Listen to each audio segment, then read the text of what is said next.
complain about engine misfire, well, I would check the pulley, make sure the pulley is attached to the engine.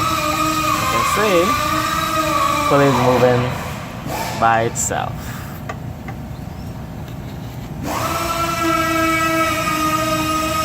Get a misfire in a Ford engine.